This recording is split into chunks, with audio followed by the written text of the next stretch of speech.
Então vamos lá. Nós estamos juntos para mais essa jornada de bate-papo. Eu aconselho que você tenha aí uma caneta e um papel para anotar algumas perguntas, algumas dúvidas, comentários, para que não esqueça, né? Porque depois nós fazemos sempre assim, nós caminhamos um pouco, depois paramos para uma troca de ideias, um bate-papo. Aí pode ter perguntas, pode ter uma participação, você pode ter uma colaboração para dar, isso é sempre importante, né? Os irmãos fiquem abertos para isso. Depois nós retomamos, caminhamos mais um pouco e aí temos a última parada com mais algumas colocações, algumas perguntas, um bate-papo e aí encerramos, não é?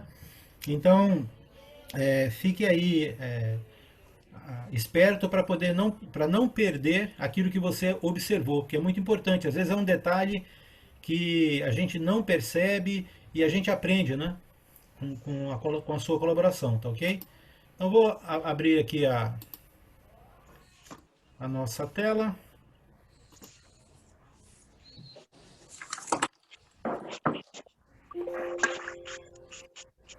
Ok, muito bem.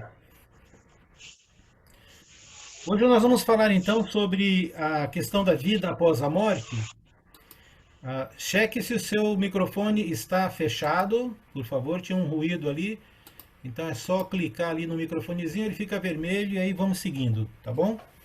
Ah, Hoje nós vamos falar então sobre a visão, né, ou a doutrina católica para o destino dos espíritos, né, pós-morte. Então, no catolicismo, o espírito ele tem vários possíveis caminhos a seguir. Isso vai ser assim de acordo com o estado espiritual, né, em que se encontrava a pessoa antes dela morrer. Então, o arrependimento dos pecados, né, praticados em vida não é, na maioria dos casos, suficiente para levar a pessoa ao céu. Então, o fiel deve ir ao purgatório. O que significa isso? Significa que no conceito católico, no primeiro momento, a destinação da vida, do que acontece com o espírito pós-morte está diretamente relacionado a como esta pessoa concebe a vida dela aqui na Terra. Nisso não há diferença nenhuma do espiritismo nas suas várias formas, né? E de praticamente nenhuma religião em que em que creia na destinação do espírito após a morte, ou na vida, né, após a morte. Alguém está com o microfone aí aberto? Quem tiver, dá uma olhada no seu microfone e desligue-o, por favor, por causa do ruído. Ok, muito bem. Então, a, a maioria das religiões vão determinar o seguinte, que creem no pós-morte, não é? Que os espíritos eles vão para além, para o Hades, ou para qualquer região que a religião tenha, afirmando ser pós-morte, vai depender do estilo, da maneira que ela viveu aqui na Terra, não é? E o catolicismo também vai por essa mesma linha. No entanto, no catolicismo começa a haver algumas distinções de regiões espirituais em que um espírito pode ir. Portanto, não somente o que a pessoa faz aqui na Terra e se arrepende ou paga a penitência, seja o que ela fizer, existe a possibilidade desse espírito ainda ir para uma região espiritual chamada purgatório, e lá ela vai purgar, ela vai pagar, não é, o preço dos seus pecados e de lá talvez sair um dia, um momento na eternidade, né? Então, o purgatório é uma região espiritual criada então por Deus, segundo o catolicismo, para dar ao homem uma chance de ter o restante dos seus pecados expiados, né, purgados. Então, lá onde os pecados são expiados, ele pode se encontrar então depois com Deus, depois que ele tiver pago essa dívida, né, lá no além. Então, a doutrina do purgatório ela foi legalizada, né, ela foi constituída como doutrina no Concílio de Florença em 1492. 439. Né? Sabe que na Igreja Católica já existiram vários concílios, se eu não me engano foram 22 concílios até hoje que aconteceram. Ah, o último concílio foi o de São José de Costa Rica. Ah, e tem outros concílios aí que aconteceram, e todos eles, cada um deles tem algumas doutrinas que foram tratadas, que foram legalizadas, constituídas, né, para fazer parte aí de todo o compêndio católico, todo o compêndio doutrinário, né, da Igreja Católica.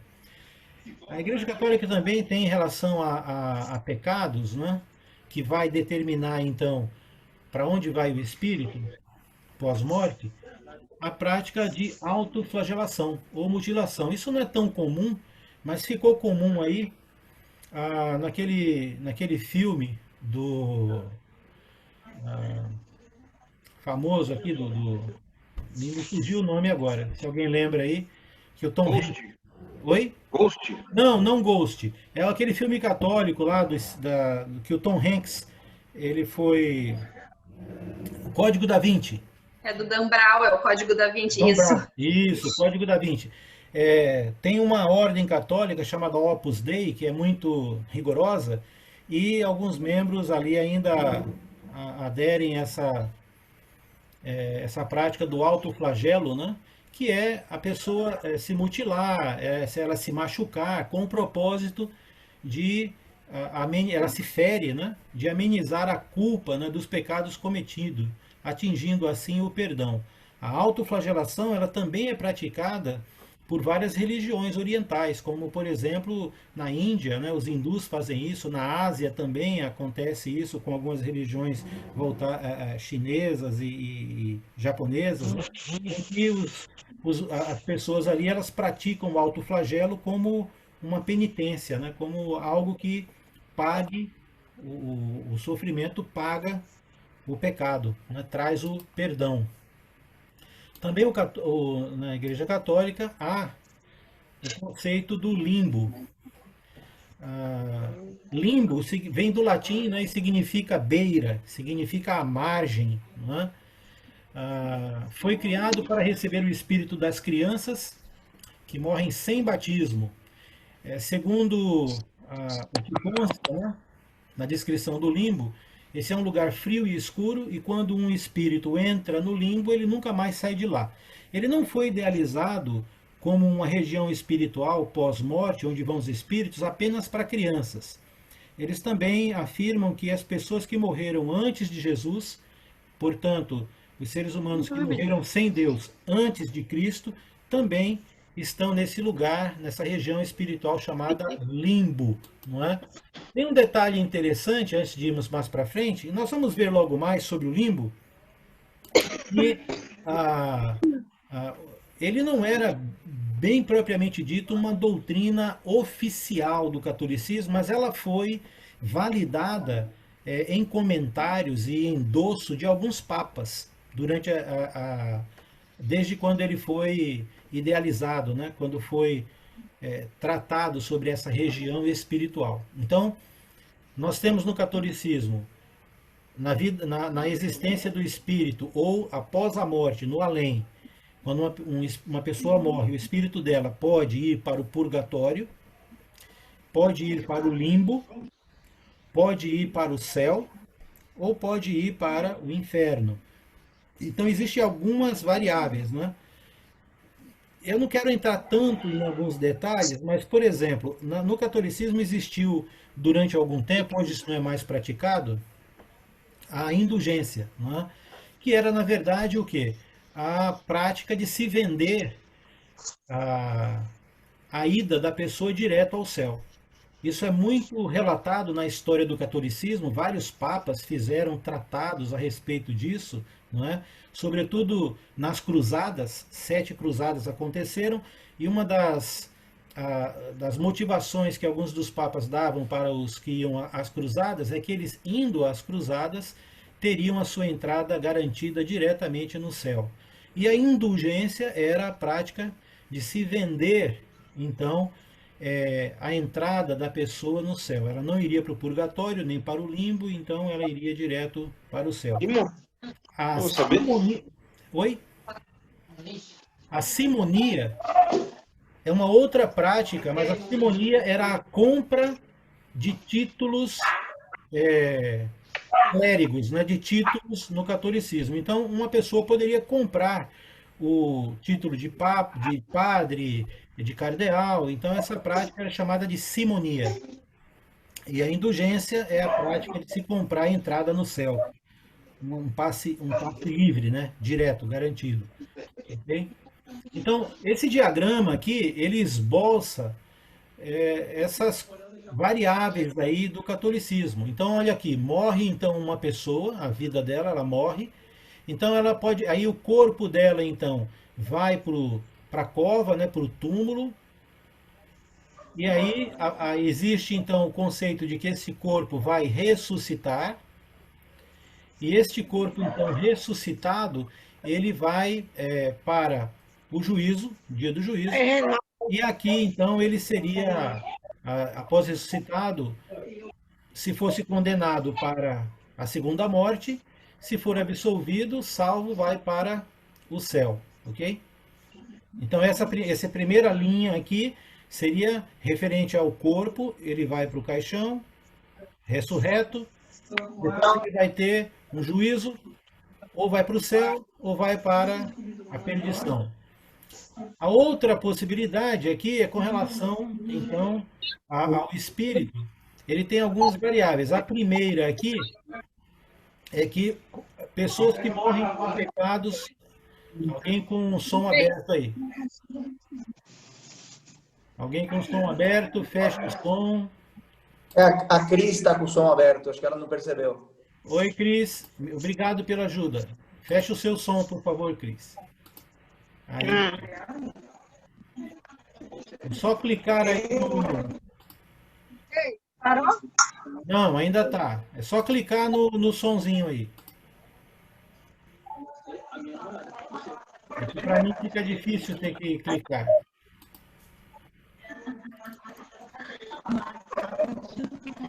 Ok.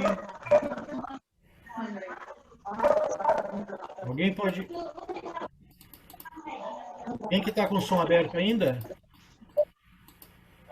A El também tá e a Cris permanece.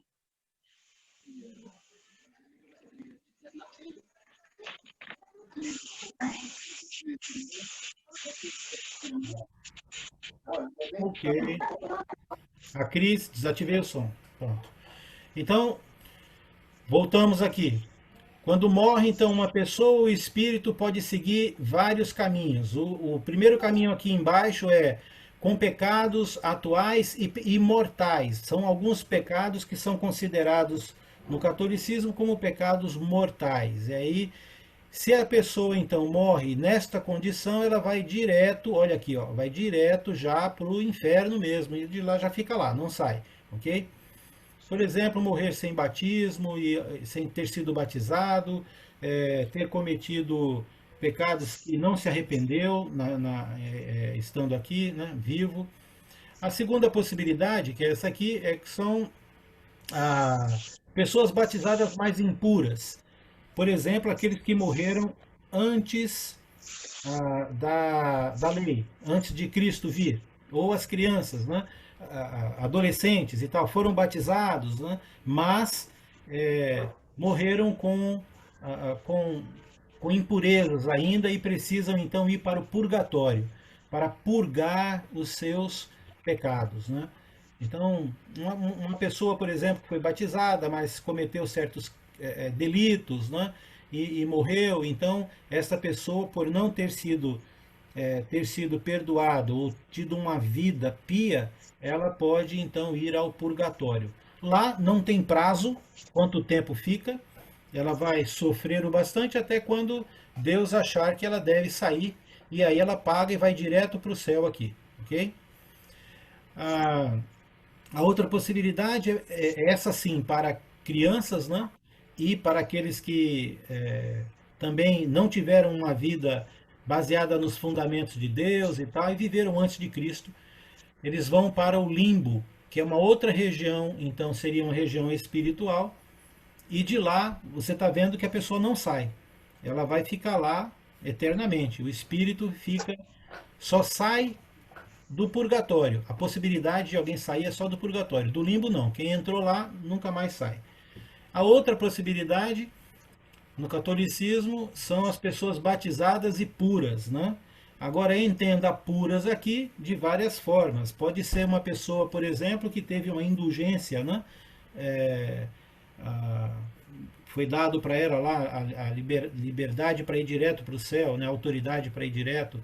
Pode ser alguém que teve uma vida pia, uma vida dedicada a Deus, como por exemplo alguns que se tornaram foram canonizados como santos e tal. Essas pessoas que tiveram uma vida beata, uma vida buscando cumprir toda a doutrina, né, do catolicismo, essas pessoas então vão para o céu. Mas note bem que o céu católico, tanto as pessoas que estavam no purgatório vão para o céu, quanto as pessoas que morreram aqui batizadas e puras também vão para o céu. Só que, num determinado momento, quando Jesus voltar, as pessoas que morreram aqui estão no céu, elas voltam aqui para o dia do juízo, assim como todos vão ser ressurretos, aqueles que também não praticaram bem aqui nesse conceito, eles vão ser então julgados aqui, ó, os que estão no inferno voltam aqui para cá também, e aí é o dia do juízo. Neste momento, então, os que estavam no céu, de fato, voltam para o céu, né? E aí os que estavam, então, no inferno, os que estavam nos túmulos lá e ressuscitaram, se eles forem condenados, vão então para a segunda morte, aí voltam para o inferno. Então, nessa concepção, a volta de Cristo no catolicismo seria o dia do juízo em que tanto quem está morto no céu, nos túmulos, quem está no inferno, todos vão ser julgados, menos quem está no limbo. Então, na teoria católica do limbo, os espíritos que estão lá ficam lá eternamente. Não tem nem julgamento, já estão lá. Okay? Somente os demais aqui é que passam pelo crivo do juízo. Então, esse é um diagrama que esboça o que está proposto para um espírito pós-morte, né? Onde vai o espírito da pessoa após a morte. São variáveis aí, ok? Todas elas estão fundamentadas no que a pessoa vive em sua vida aqui na Terra. É isso que vai destinar, ok? Agora veja bem, o catolicismo ele prima pelo batismo, não é? Extremamente a doutrina católica do batismo, o sacramento do batismo, ele é muito importante no catolicismo. Antes do século IX, no catolicismo, que surge aí por volta do século VI, de fato, o que acontece é que antes do século IX não havia batismo de crianças. Você lembra que o conceito de batismo no Novo Testamento, ele tem algumas exigências, né? O que o Novo Testamento coloca para que uma pessoa seja batizada? Primeiro, que ela creia. Então, ela tem que ter a capacidade de crer que Jesus é o Filho de Deus.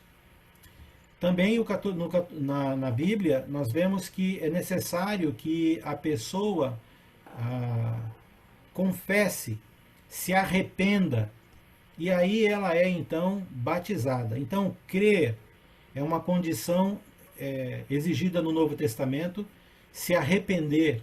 Então a pessoa precisa ter a consciência do que é um pecado, de que ela é pecadora, e de se arrepender do seu pecado. Precisa ter também a condição de, sendo batizada, confessar Jesus como seu Senhor, não é? Já no catolicismo, ficou-se então cerca de 20 anos aí debatendo onde vai o espírito de uma criança que morre sem ser batizada, não é? Dentro do conceito da discussão católica sobre o batismo, tem um argumento de que só vai para o céu quem é batizado. Então o católico ele crê nisso. Vai para o céu para ir aos céus, para ser salvo, precisa ser batizado.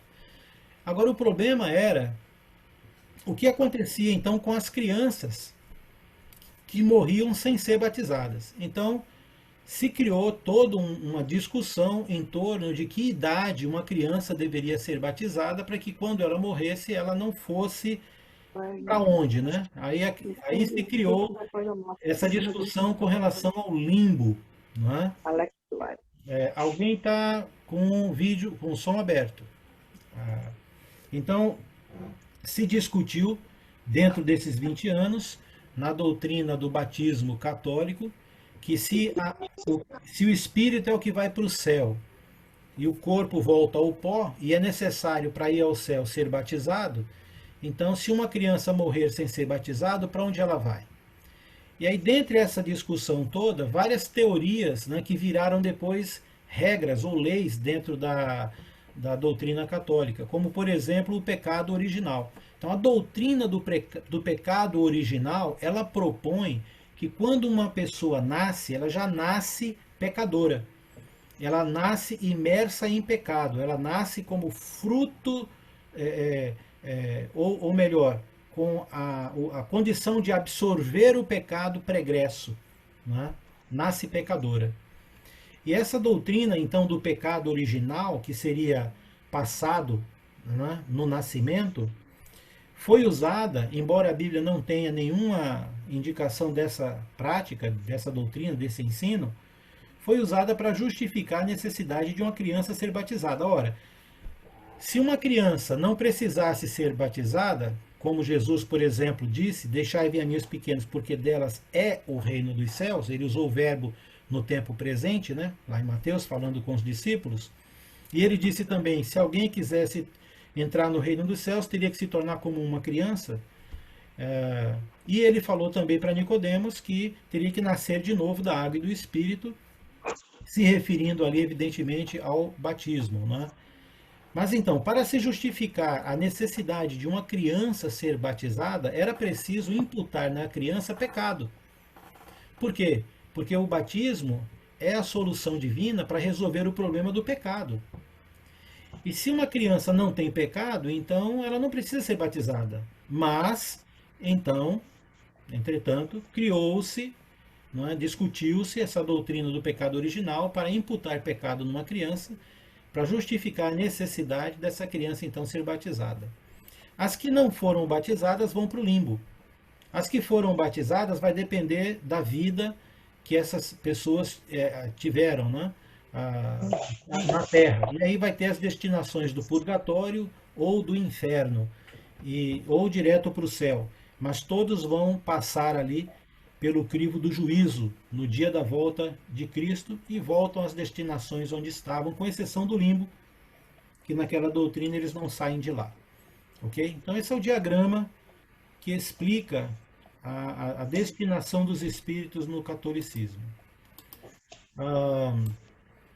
Então, a doutrina do limbo, vamos olhar um pouco para isso aqui. Então, as pessoas devem ser batizadas para ter acesso ao céu, pois se sem o batismo, então, não é possível a ninguém entrar no reino. Portanto, uma criança ela deve ser batizada assim que nasce, ou seja, até ali o 8º dia. Né? Caso essa criança morra sem ser batizada, ela irá para uma região entre os mundos, chamada então, como eu falei, limbo, né? Que vem do latim limbus, orla, de uma veste, zona perimetral, né? Ali beira, em volta. Neste lugar aí, então, né, que é dado aos espíritos a consciência para viverem para sempre sem a presença de Deus. Deus não está aí presente no limbo. Não é? Essa doutrina foi idealizada por Santo Agostinho de Hipona em 418 ali depois de Cristo, né? Se refere a uma área criada para receber espíritos de crianças que morrem sem batismo e dos que viveram antes da igreja existir, tá? Portanto, pessoas ali sem batismo, é um lugar frio e escuro, e quando um espírito entra ali, dali nunca mais sai. Okay? O Papa Inocêncio III, em 1216, determinou que a pena devida ao pecado original, que é o pecado absorvido ao nascimento, né, é a privação da visão de Deus. Isso seria sanado apenas com o batismo, né, na doutrina católica. A que se deve ao pecado atual é o tormento da geena perpétua, né? Então, essa ideia, esse conceito aí de eternidade, então, para quem está no limbo. O Papa Pio VI, 1794, é falsa, né, a doutrina que rejeita o lugar inferior, limbo das crianças, onde as almas dos que morrem apenas com o pecado original são punidas pela pena de detrimento sem algum tormento do fogo. Ok, como isso foi muito discutido, durante a história do catolicismo, muitas pessoas, muitos clérigos e teólogos, né, se levantaram contra a doutrina do limbo, porque ela não foi consolidada num concílio, mas ela foi validada por alguns papas, por exemplo, a Inocêncio III e o Papa Pio VI. Né? Mas muitos clérigos e muitos teólogos católicos não concordam, não concordavam com a doutrina do limbo, ok? Mas, como eu disse, alguns papas concordavam e, inclusive, chama qualquer doutrina que ensine contrário a esse local é uma doutrina falsa. É o que o Papa Pio aqui VI afirmou, ok? O Papa Bento XVI, né, o Papa Joseph Ratzinger, aquele Papa que ficou pouco tempo, ele ainda está vivo, né, mora lá no Vaticano, está na clausura, né, ele aprovou a publicação do documento que acaba com a possibilidade do limbo em 20 de 4 de 2007, afirmando que cabe à misericórdia de Deus a decisão do céu. Então esse Papa ele parece que foi mais prudente. Havia então aquela ideia de que alguns papas apoiavam a ideia do limbo e que alguns teólogos não apoiavam, isso estava sempre ali na discussão, né? E aí o Ratzinger, ele decidiu, esse é o Papa antes do Francisco, né? Francisco é o atual, Ratzinger era o anterior a ele. Então em 2007 ele terminou aí com a discussão toda, aprovando a publicação de um documento que extingue essa discussão do limbo. O documento chama Esperança de Salvação para Bebês que Morrem Sem Ser Batizados, formulado aí por uma comissão teológica internacional da Igreja Católica Romana e foi validado depois pelo Papa Ratzinger. Ok? Argumento católico, então, agora para a questão do purgatório, né? Que é aquela região onde as pessoas vão, os espíritos vão para expiar os pecados, né? E de lá talvez ir para o céu. Adão ele foi absolvido em Sabedorias 10:2. Entenda bem, a Bíblia Católica ela traz no Antigo Testamento 7 livros a mais que a Bíblia que geralmente os protestantes, os evangélicos, né, usam. Eu estou pontuando isso só para distinguir aí as religiões, tá ok? Esses livros são chamados de apócrifos, né? Sabedoria, primeiro e segundo Macabeus, Tobias, são vários livros, algumas porções de Salmos também ali tem e tal, Daniel. Esses 7 livros, eles não fazem parte do cânon do Velho Testamento hebraico, ok? Os hebreus, os judeus, eles não aceitam esses livros, eles foram incluídos aí cerca de 10 séculos depois de Cristo, ok? Para fazer parte aí do Velho Testamento. Então, na Bíblia que geralmente nós usamos, não há a adição desses livros, tá? Se você tiver uma Bíblia católica em casa, me ocorreu isso agora, eu poderia até ter anotado, mas eu vou fazer isso depois e eu posto lá no grupo. No livro de 2 Macabeus, no último capítulo, quando chega ali no finalzinho, né, na doxologia, o autor de 2 Macabeus, ele diz o seguinte: se a minha narrativa pareceu medíocre, eu peço desculpas porque foi o que me pareceu bem fazer. Não é? Então, o autor desse livro, quando ele termina dizendo que, pedindo desculpas se o que ele escreveu pareceu meio medíocre, meio, né, mal feito, vamos dizer assim. Jamais um livro inspirado termina com o autor pedindo desculpa pelo que ele escreveu, porque foi algo meio medíocre, né? Então, trata de alguma questão histórica, sem dúvida alguma. No caso de Macabeus, trata ali do período intertestamental, né? Os 400 anos ali de silêncio. Os Macabeus viveram nessa época, libertaram lá Israel e assim por diante, mas os próprios judeus não têm esses livros como inspirados, tá bom? Então, o primeiro argumento é que Adão foi absolvido, eles vão usar o livro de Sabedorias 10.2, mas sofreu a pena até o fim de sua vida. Gênesis 3:17, aí, parte 2, né, do versículo.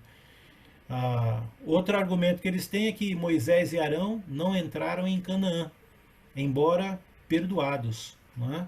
Então,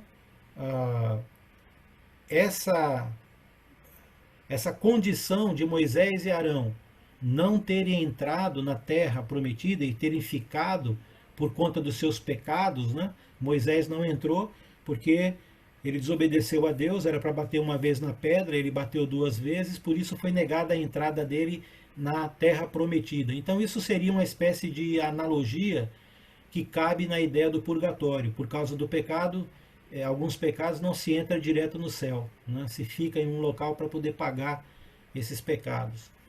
Davi foi perdoado do adultério, mas sofreu a pena, perdeu seu filho. Aqui é a ideia de que se cometeu um pecado, você tem que pagar o preço desse pecado.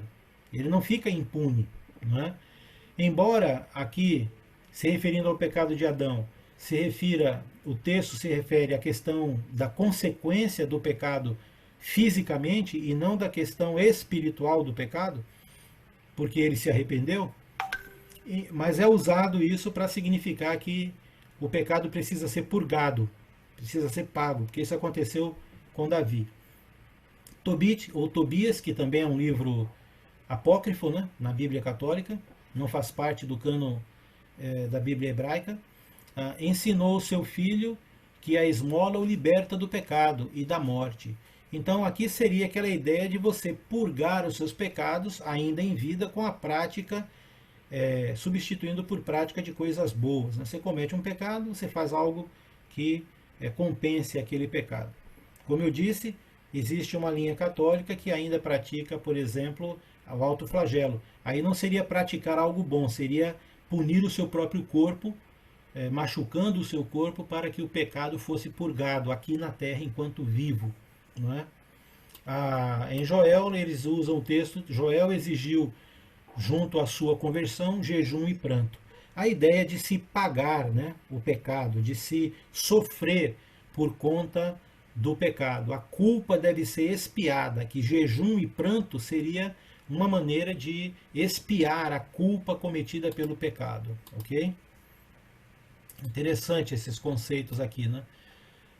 Só um detalhe, é interessante porque a nossa natureza terrena, eu creio que você sabe muito bem disso, quando nós cometemos determinados tipos de pecado, a nossa tendência, a nossa natureza é de sentirmos uma culpa maior do que outros pecados, e por conta dessa culpa, intuitivamente, nós temos essa questão de pagar o pecado, de sofrer, de fazer alguma coisa para compensar.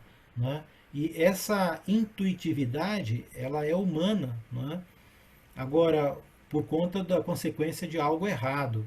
Mas do ponto de vista espiritual, principalmente na pessoa de Jesus, você pode pegar, por exemplo, o caso clássico do ladrão na cruz, né?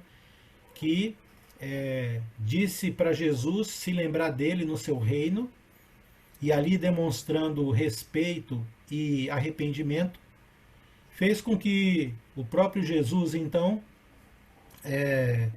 dissesse para ele: hoje você estará comigo no paraíso. Então, nesse aspecto, o ladrão ali não pagou o preço de nada e tudo, ele sentiu a culpa, né? O erro do que ele fez e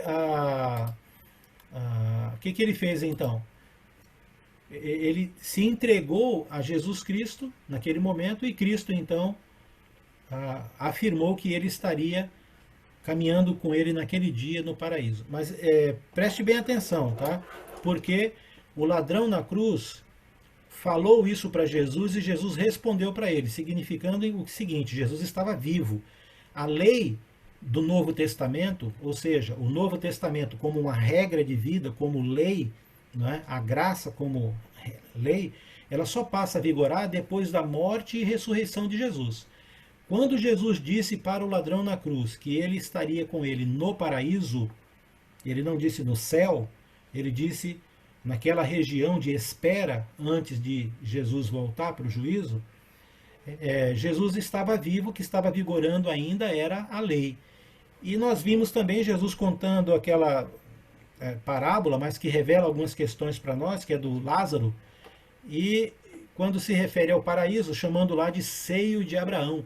E Abraão também estava lá. E Abraão foi um dos que viveram antes da morte e da ressurreição de Jesus. E Lázaro foi recebido por Abraão, né, lá.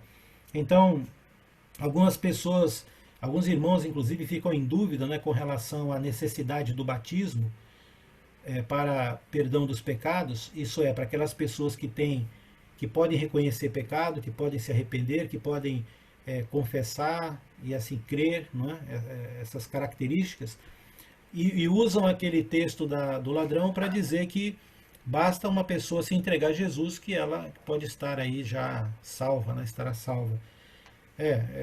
Isso é complicado, porque Jesus estava vivo, a lei ainda estava vigorando, não é? O batismo ali não incluía, por exemplo, receber o Espírito Santo no batismo. Há uma série de questões a ser considerada ali, tá bom? Só um detalhe aí. Então, alguns argumentos bíblicos, né? Alguns argumentos bíblicos que é usado na Bíblia no catolicismo para o purgatório. São bíblicos, mas dentro do catolicismo, tá? Para o purgatório. Então, eles vão citar aí lá 2 Macabeus, que também é um livro apócrifo, né? 12, 39 a 46, dizendo que soldados mortos em batalha, porque adoravam ídolos, seus amigos oraram a Deus pelo perdão de seus pecados, Judas fez uma coleta para um sacrifício pelos mortos. Então, este livro apócrifo que trata a respeito de pessoas que morreram com pecados, mas foram esses pecados amenizados por pessoas vivas, né, que oraram pedindo perdão ou fizeram sacrifício, oferta para os mortos, é uma prática que foi incluída aí no catolicismo. Quando se tem, por exemplo, a missa de sétimo dia, ou as missas, né, para os mortos, as práticas de acender vela, as práticas de orar pelos mortos, a prática de poder fazer certos sacrifícios em prol dos espíritos para que estes não precisem ir para o purgatório, né? Ou se forem para o purgatório, encontrem rapidamente o favor de Deus para sair de lá. Então, em Macabeus aí, segundo Macabeus 12, 39 a 46, teria-se a explicação para a prática de, após a morte, termos vários atos praticados por pessoas vivas, por familiares, que poderiam, com esses atos, amenizar, né, o sofrimento daquela pessoa no purgatório, ou até mesmo a absolvição direta dela para não ir ao purgatório. Ok? É por isso que se faz penitência, novenas, ou inclui-se nessas práticas, né, o trato com o espírito de quem já morreu. Ok? Mateus 5, 25, parte 2, diz lá: entra em acordo sem demora com teu adversário, enquanto estás com ele a caminho, para que o adversário não te entregue ao juiz e o juiz ao oficial de justiça e sejas recolhido à prisão. Em verdade te digo que não sairás dali enquanto não pagares o último centavo. Isso aqui é Jesus falando sobre as consequências do pecado, e essa passagem é entendida então no catolicismo como uma alusão ao purgatório, não é? A pessoa então, se ela não se colocasse em ordem, não é, com Deus, e ela morresse batizada, mas com pecados a pagar, ela poderia ser recolhida à prisão. Então é entendido aqui como uma alusão ao purgatório, embora Jesus não está tratando disso, ele está tratando exatamente do conceito das consequências do pecado aqui na Terra, enquanto nós estamos vivendo. Não é? Não está tratando de pagar o preço de pecados depois que se morre. É só ler o contexto que fica claro. Mas é uma alusão aí a questão de que o purgatório, então, seria essa prisão. Ok? Oi, Neia. Está aberto o seu som. Ok. 1 Coríntios 3, 10 a 15. O texto diz lá: manifesta se tornará a obra de cada um, pois o dia demonstrará, porque está sendo revelada pelo fogo, e qual seja a obra de cada um, o próprio fogo aprovará. Se permanecer a obra de alguém que sobre o fundamento edificou, esse receberá galardão. E se a obra de alguém se queimar, sofrerá ele dano. Mas esse mesmo será salvo, todavia, como que através do fogo. Então, é uma passagem emblemática em Corinto, que, segundo a doutrina católica, é usada exatamente para falar sobre sofrimento no purgatório. A obra de uma pessoa, a vida dela em si, dessa pessoa, seria então revelada, se demonstraria se ela é merecedora do céu, não é? Mesmo ou não, sendo essa vida provada pelo fogo. A interpretação aqui é então que a obra da pessoa é a vida dela. No entanto, mais na frente, quando nós formos estudar esses textos à luz do contexto bíblico, nós vamos ver que não se trata, né? A obra de uma pessoa aqui não significa apenas a vida dela, significa o que ela produziu durante a vida dela. Um exemplo clássico disso, por exemplo, vamos imaginar que você é um evangelizador e você tem evangelizado ao longo da sua vida várias pessoas, levado a passagem, a salvação por meio da pregação do evangelho para essas pessoas. Isso quer dizer que todas essas pessoas que você, na sua vida, com os seus dons, talentos, né, sob a direção do Espírito Santo, levou para essas pessoas, que elas todas vão permanecer firmes, vão permanecer na fé? Né? Não. A obra de uma pessoa aqui é uma alusão, no contexto, a tudo que cristãos fazem. Agora, nem tudo que nós fazemos em nome de Deus, aqui na Terra, de certa forma, irá prosperar. Não se assuste, viu, com isso que eu estou dizendo. Por exemplo, existe congregação hoje em Éfeso, Esmir?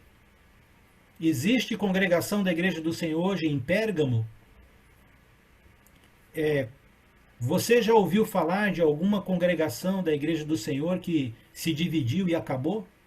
Não são mais irmãos nossos, porque, do ponto de vista da sã doutrina, passaram a crer em outras coisas que não constam na palavra de Cristo? Eu conheço algumas delas, não é? Então, quantas pessoas trabalharam para que aquelas congregações fossem estabelecidas? Quantas vidas, quantas pessoas deram do seu suor, deram do seu tempo, deram dos seus recursos para pregar o Evangelho em alguns lugares? E décadas depois, essas igrejas sumiram, desapareceram, se dividiram. Então isso quer dizer que esta pessoa que pregou, porque a sua obra foi queimada, ela vai ser queimada junto?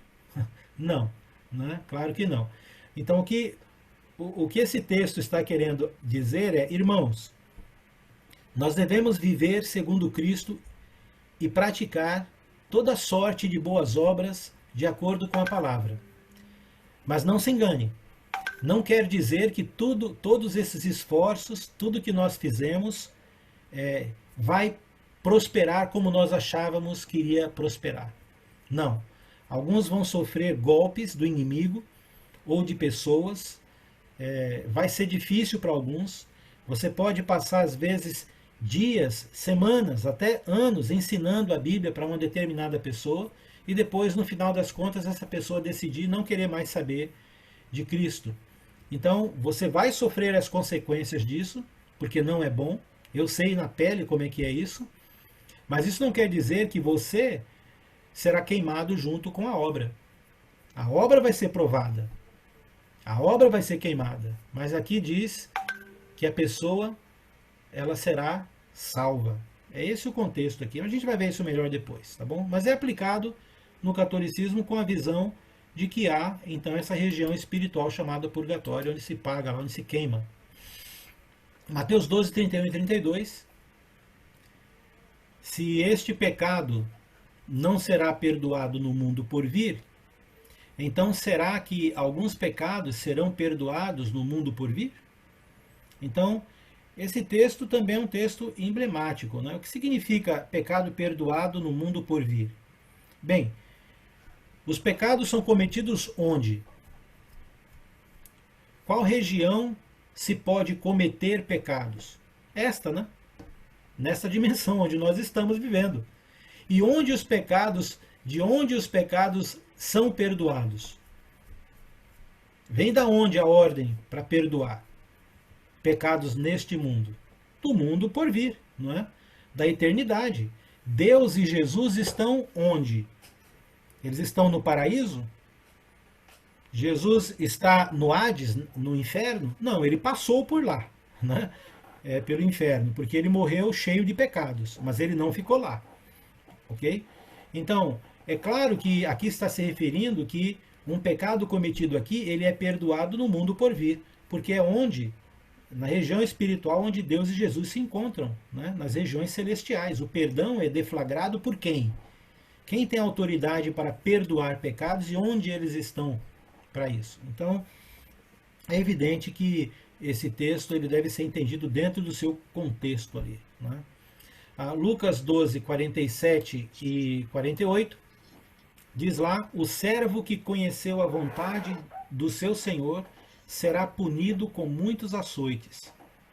O que não soube a vontade de Deus, a vontade do seu senhor, e fez coisas dignas de reprovação, levará poucos açoites.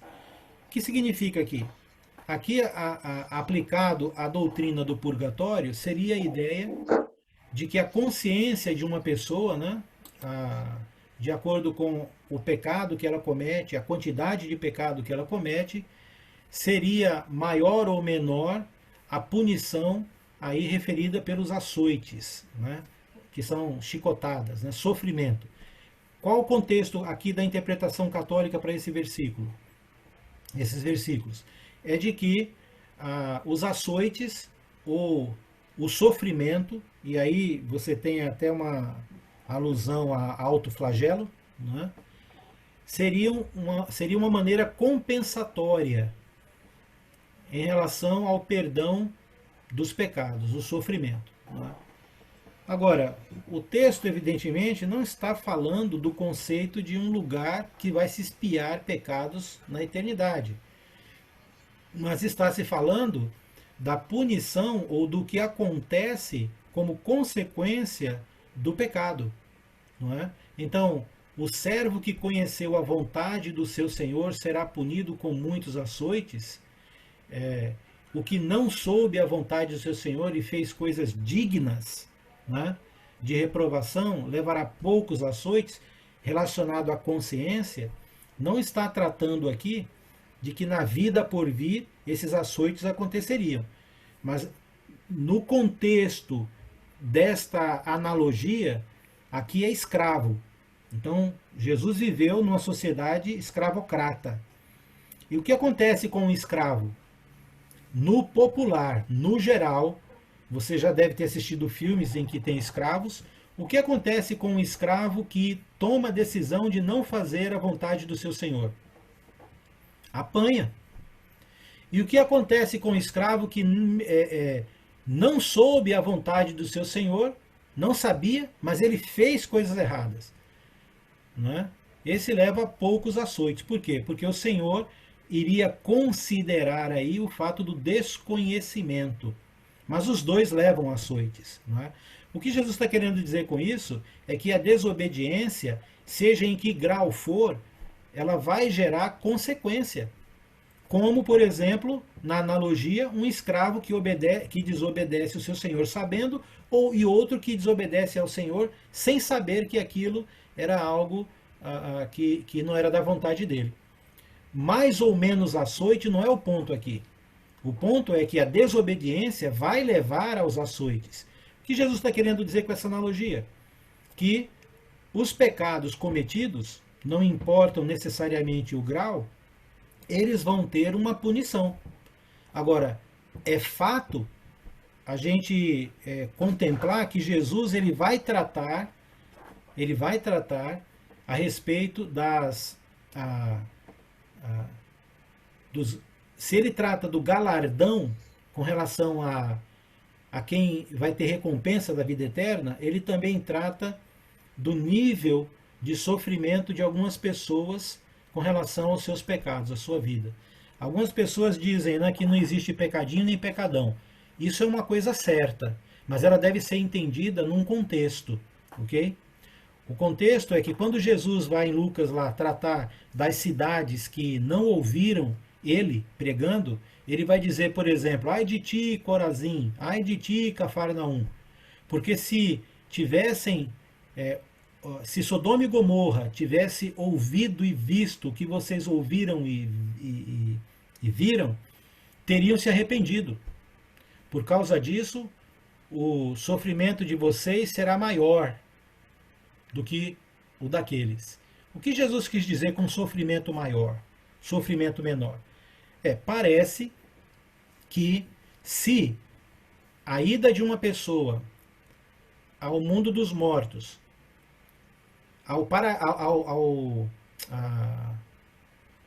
Tártaro, né, ao inferno, é causada por causa de sua vida aqui na Terra, e lá ele mantém consciência, esta consciência do que ele fez pode perturbá-lo mais ou menos. Parece que há essa ideia. Lembra do rico e Lázaro, por exemplo?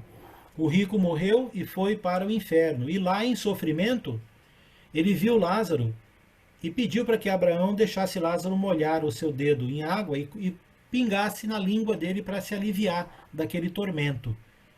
E depois ele disse, pai Abraão, deixa que Lázaro volte e vá na casa dos meus irmãos, eu tenho 5 irmãos, para que eles não venham para cá.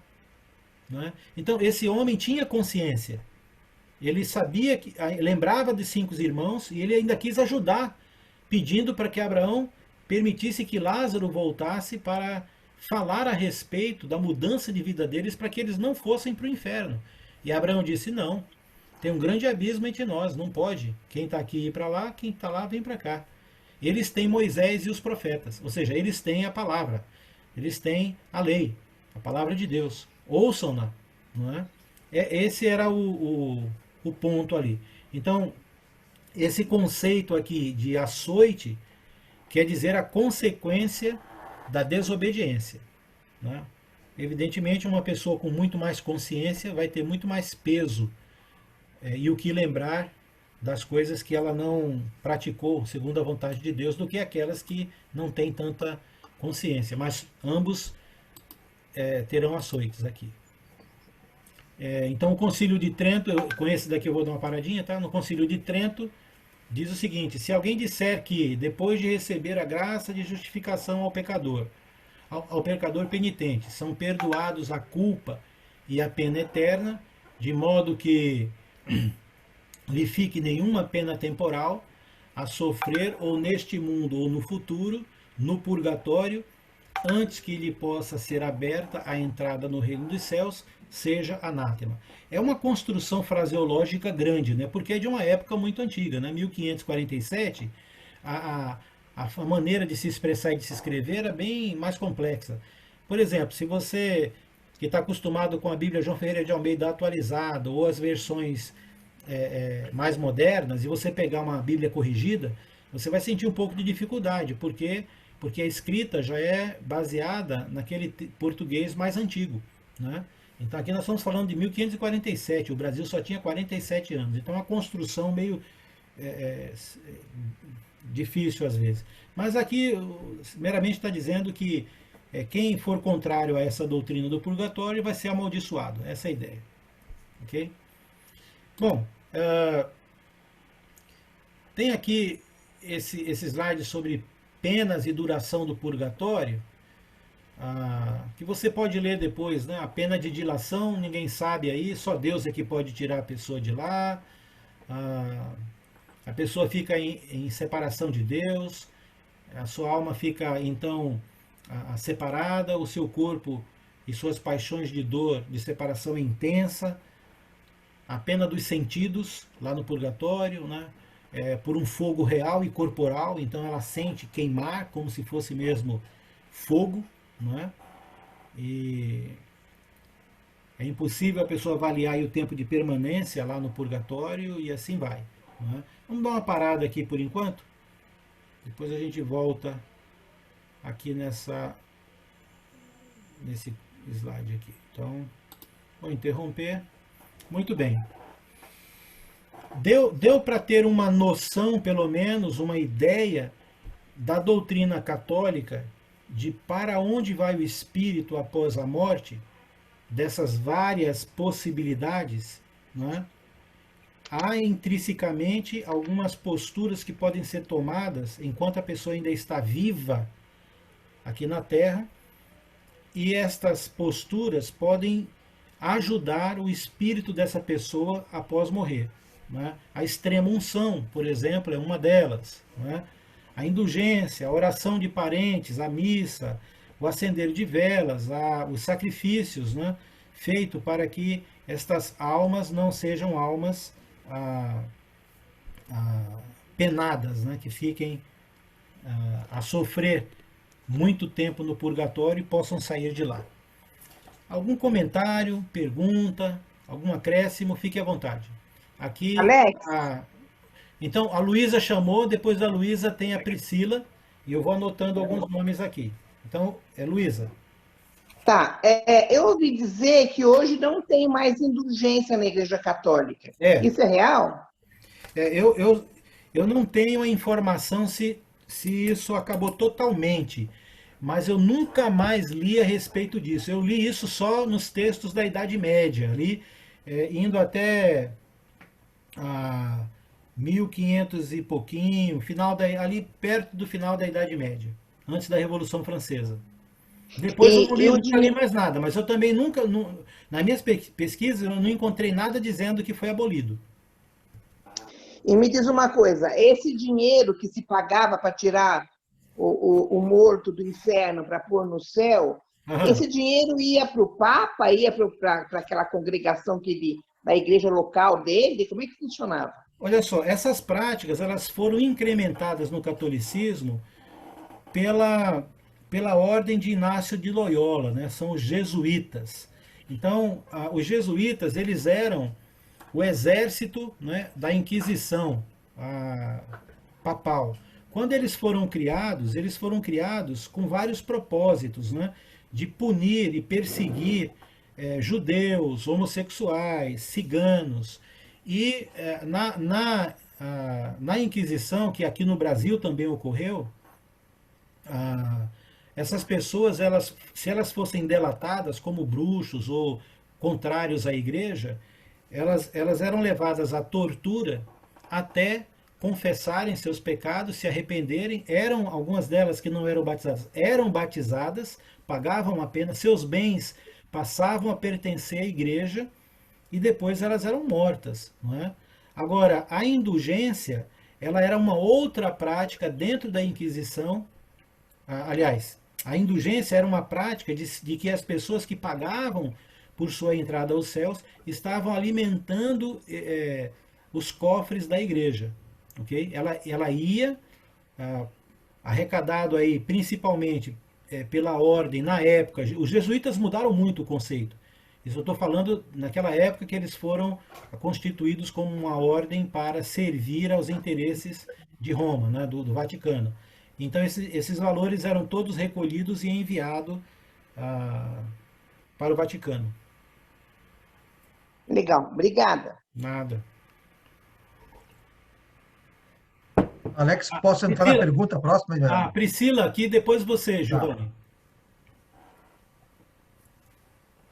Pode abrir o som. Alex, ali naquela última passagem de Lucas, ali que fala do servo que sabia a vontade do seu senhor e fez o que era mal, sim. e o que não sabia, mas também recebeu os açoites, né? Isso, Isso a gente pode fazer um paralelo com a questão de que as pessoas dizem, a pessoa morreu, mas não conhecia Deus, não sabia a vontade do Senhor.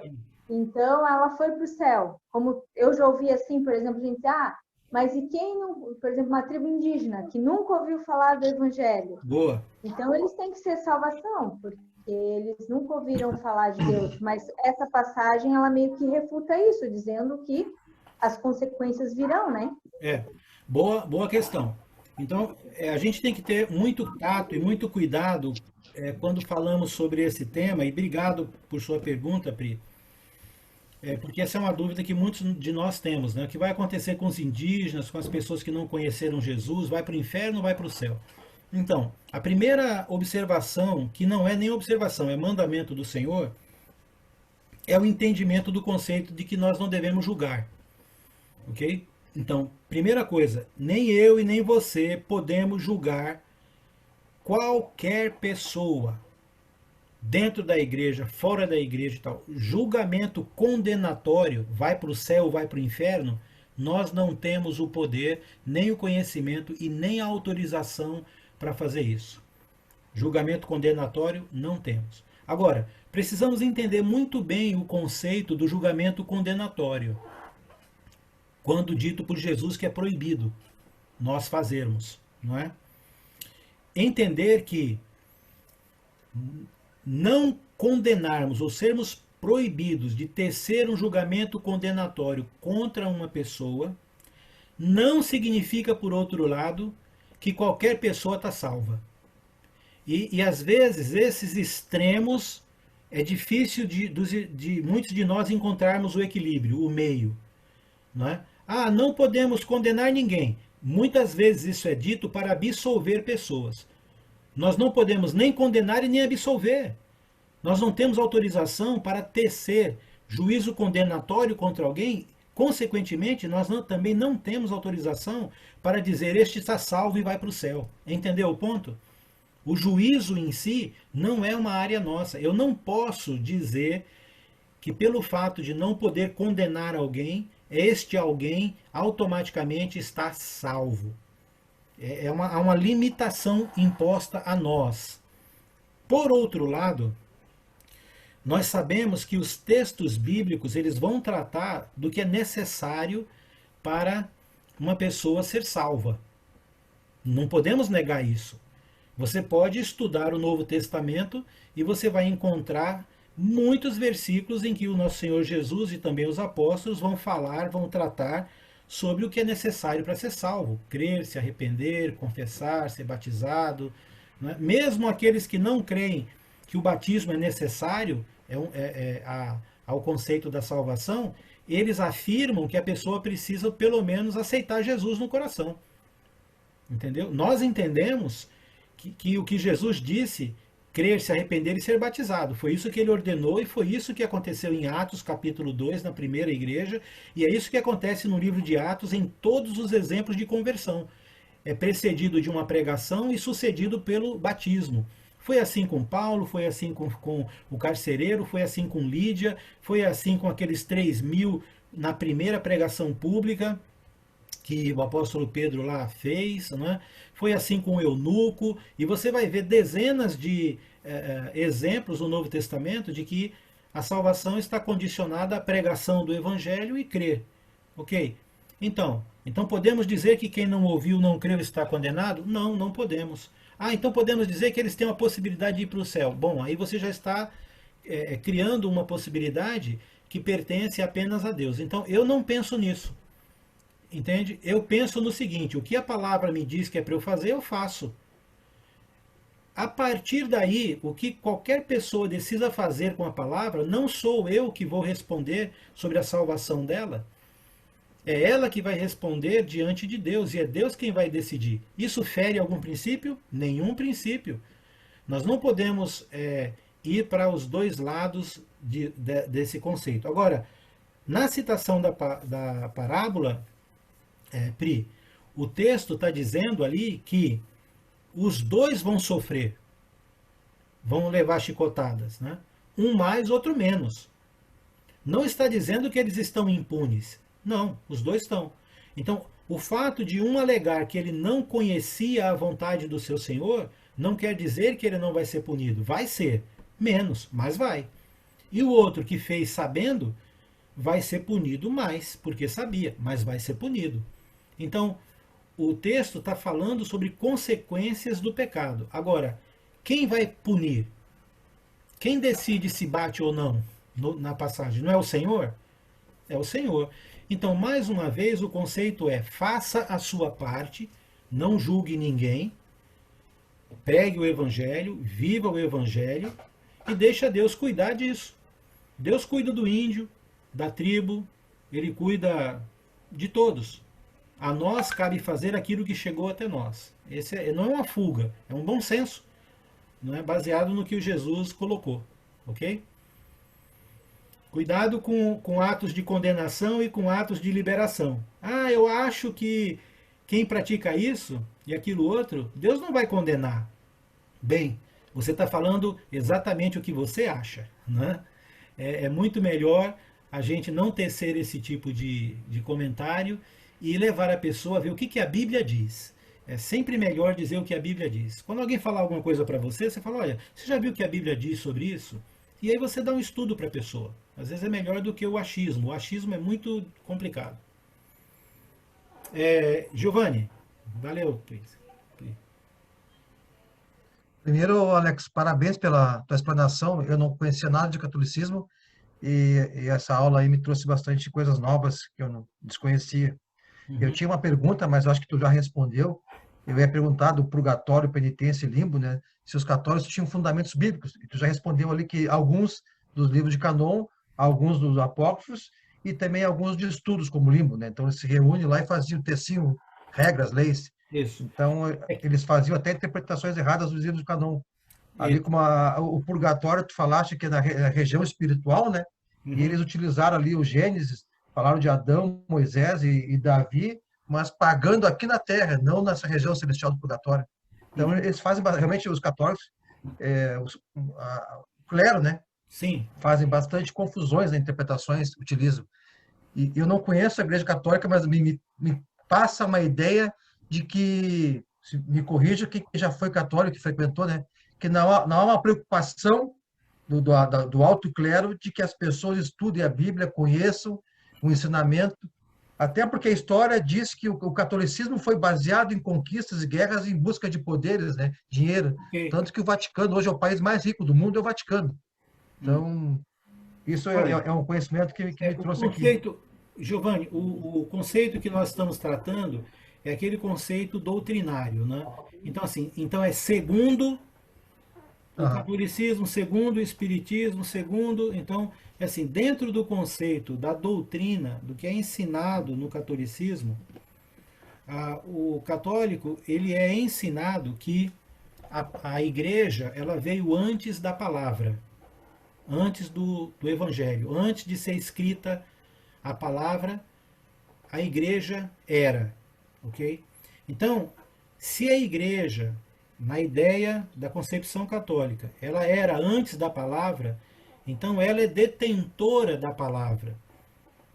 E se ela é detentora da palavra, reunida em concílio, os cardeais, juntamente com o Papa, eles podem definir até mesmo mudando ou acrescentando à palavra escrita o conceito espiritual para guiar o povo, para guiar a igreja. Então, cada concílio, quando está reunido, eles estão imbuídos, segundo o catolicismo, da mesma inspiração que havia quando foi escrita a palavra, tendo a igreja autoridade sobre esta palavra.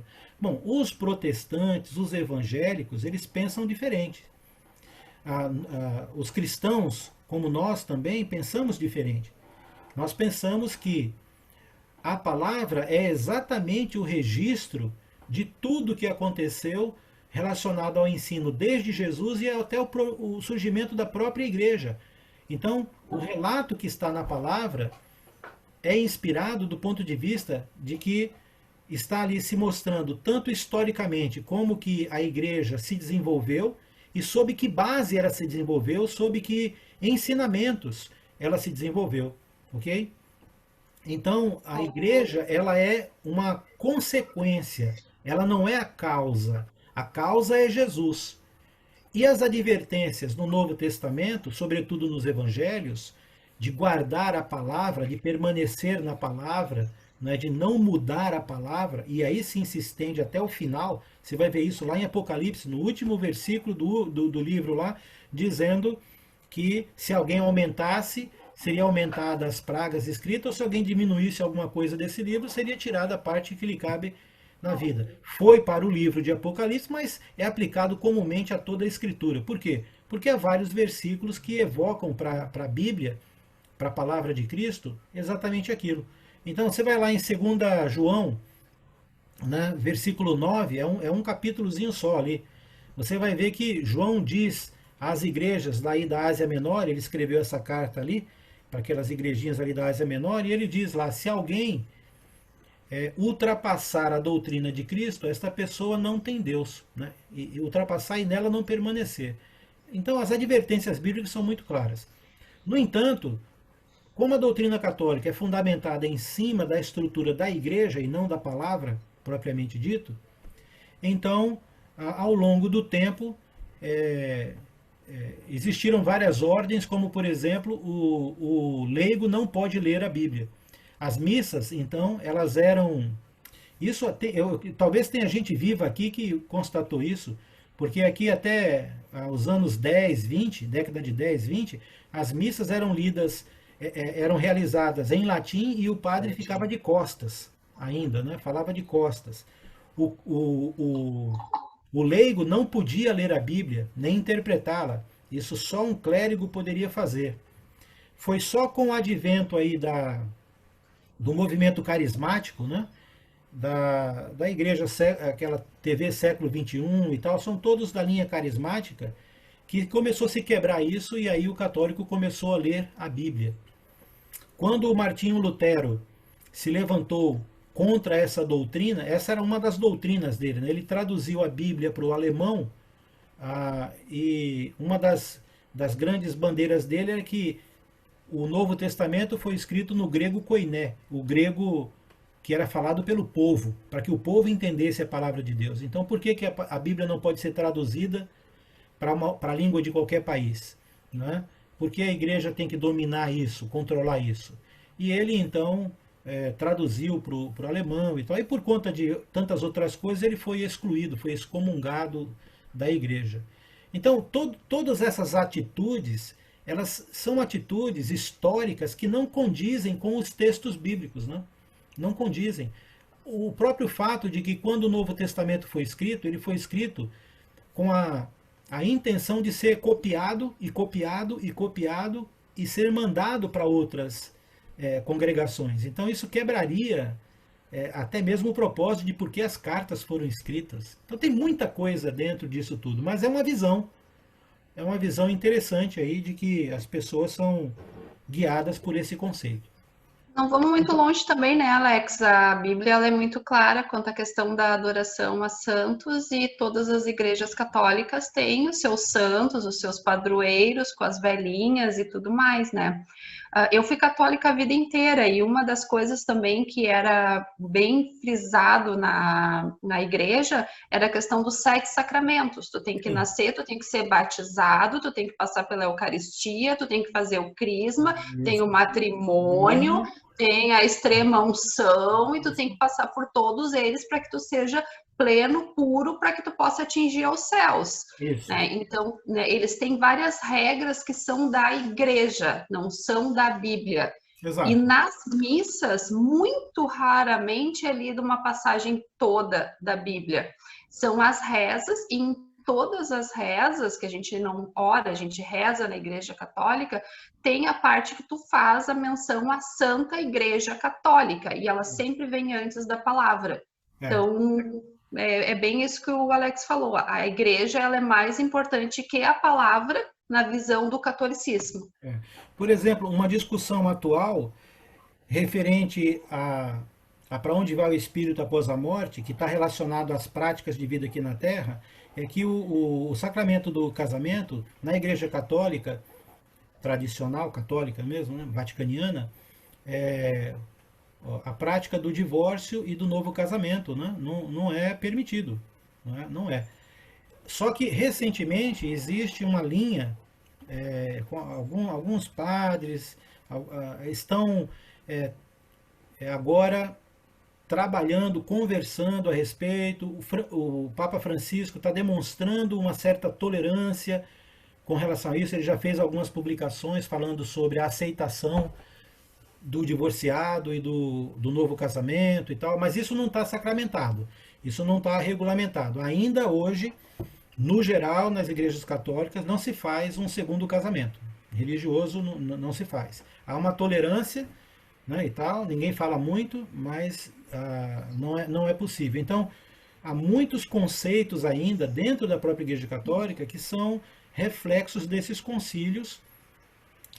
Por exemplo, os padres, eles podiam, até o século X, o casamento de clérigos era normal, não tinha nenhum problema, né? Isso foi introduzido num concílio e a partir de então os padres então fazem voto de celibato, mas o celibato não existiu desde o início na igreja.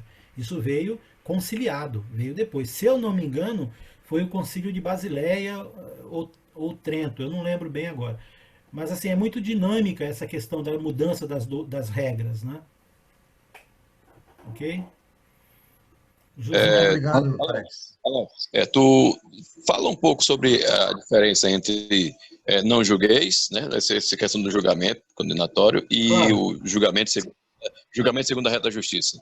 Tá ok. Então, o julgamento cabe a Deus, que ortogou isso ao Filho, Jesus Cristo.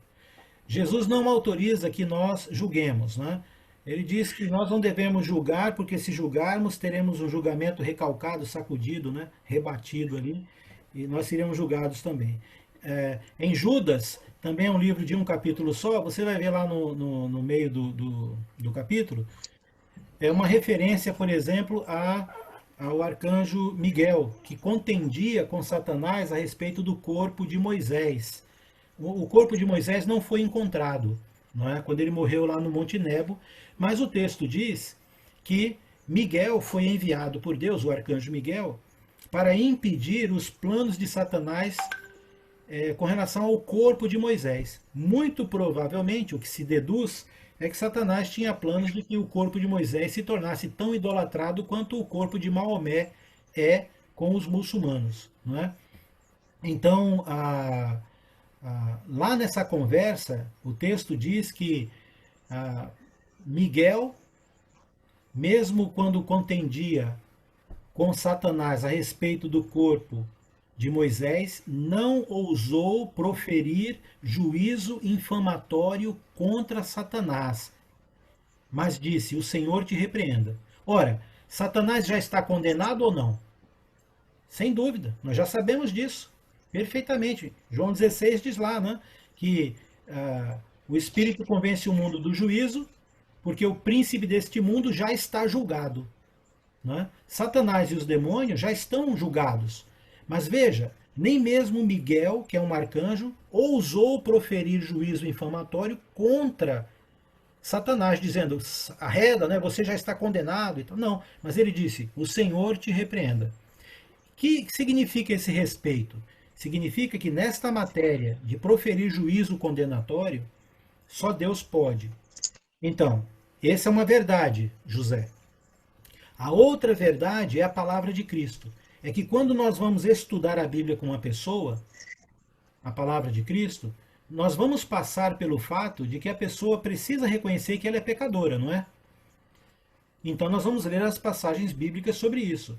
E vamos levar a pessoa a entender que Jesus é aquele que veio para nos salvar do efeito do pecado, que é a morte eterna. E para isso, Jesus disse que é necessário que a pessoa creia nele e seja batizada, que é lá a grande comissão e depois os textos do livro de Atos em diante. Não é? Ide por todo mundo, pregai o evangelho a toda criatura. Aquele que crê, seja batizado. Em nome do Pai, do Filho e do Espírito Santo, para a remissão de pecados. Não é? E no texto de Marcos, seja quem crê e for batizado será salvo, quem não crê será condenado. Então, quando você chega na primeira pregação pública de Jesus, em Atos capítulo 2 ali, com o apóstolo Pedro, quando o apóstolo Pedro afirma que aquelas pessoas ali são responsáveis pela morte de Jesus, né, elas ficam com o coração pesado, né, angustiado, e perguntam, o que faremos? Bom, naquele momento Pedro poderia dizer, vamos fazer uma oração aqui, aceite Jesus no seu coração e você está salvo. Não, ele não fez isso. Ele fez exatamente o que Jesus mandou. Ele disse, se vocês então se arrependerem, né, cada um, né, se arrependa, né, e seja batizado para receber remissão dos pecados e o Espírito Santo. E essas pessoas foram batizadas. Então ele simplesmente cumpriu o que Jesus ordenou. E aí você vai vendo a história de Filipe, que foi para Samaria, iam sendo batizados homens como mulheres. Então, sempre tem uma pregação. Então, o que eu quero afirmar com essas duas realidades?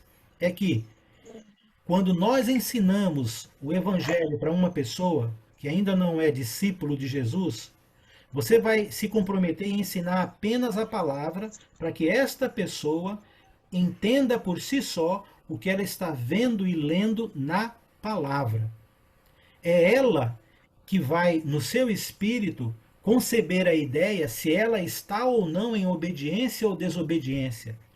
Se ela está salva ou não. Não sou eu que digo. Então, quando eu estudo a Bíblia com uma pessoa e ela me pergunta, então eu estou condenado? Eu digo para ela, vamos ler de novo o versículo e veja se fica mais claro para você. Eu não digo para ela que ela está condenada. Eu não preciso dizer. Eu só preciso que ela entenda a palavra. Se eu me aproprio disso para dizer, vai para o inferno, se você não se batizar, olha o que a Bíblia está dizendo, eu estou fazendo, a meu ver, um uso indevido da palavra. Eu, como interlocutor de Deus, eu só preciso fazer com que a pessoa entenda o que ela está lendo. Então, quando ela me pergunta, eu devolvo com uma pergunta.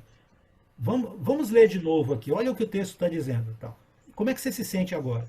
Olha, eu já tive que fazer isso com várias pessoas por várias vezes, até ela entender. Agora, se ela perguntar para mim, e você acha que eu vou para o céu ou para o inferno do jeito que eu estou? Bom, o que eu acho não importa, né? Eu já tive experiência de dizer o que eu acho no passado da vida de uma pessoa, e sabe como ela entendeu isso? Como se eu estivesse falando que ela não merece o céu, que ela não vai para o céu. E não sou eu. Eu não escrevi aquilo.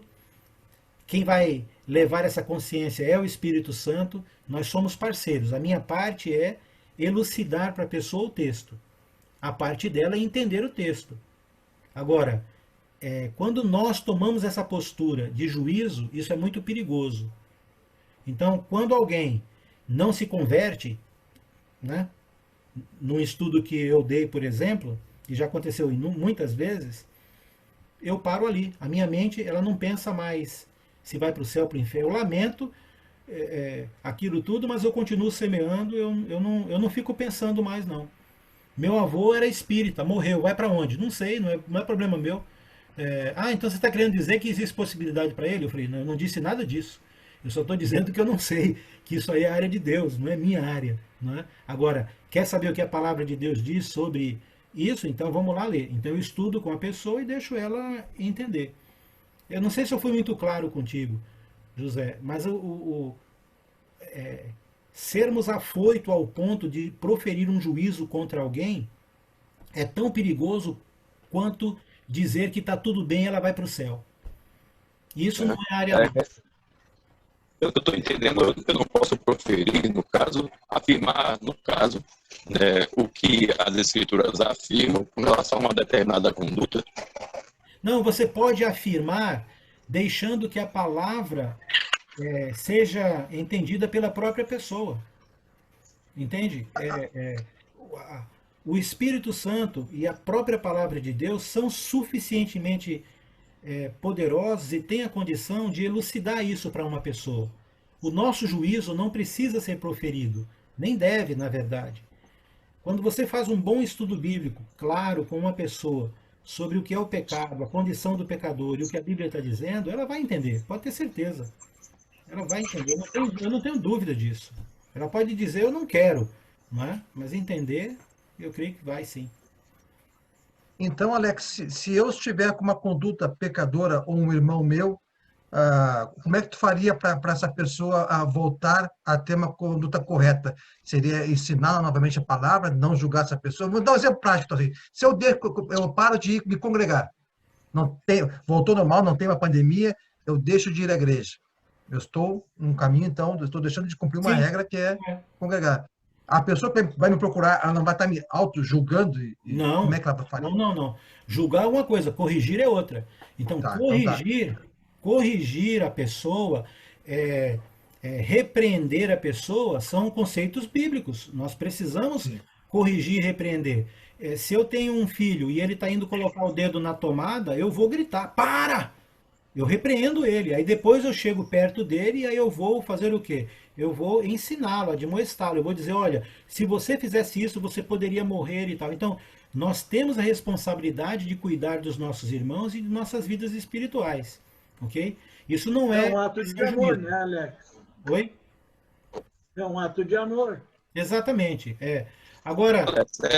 Eu perguntei porque em determinada ocasião, né? Porque isso é uma questão delicada, né? Você tratar de um irmão que está em pecado, ter que corrigir. Aí tem muita gente que diz que isso é apontar o dedo, é julgar, né? A questão de você corrigir o irmão que está em pecado, certo? Certa vez eu disse, olha, irmão, isso aqui, né? Está acontecendo isso aqui e tal, né?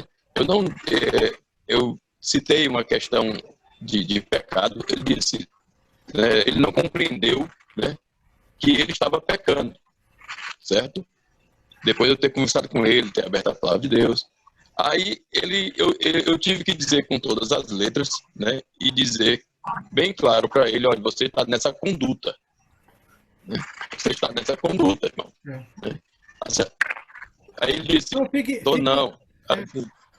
Você sabe que está. Fique tranquilo com isso, porque assim, graças a Deus nós vivemos em família, não é? E todos nós temos a mesma liberdade e autoridade quando se trata da prática da palavra de Cristo.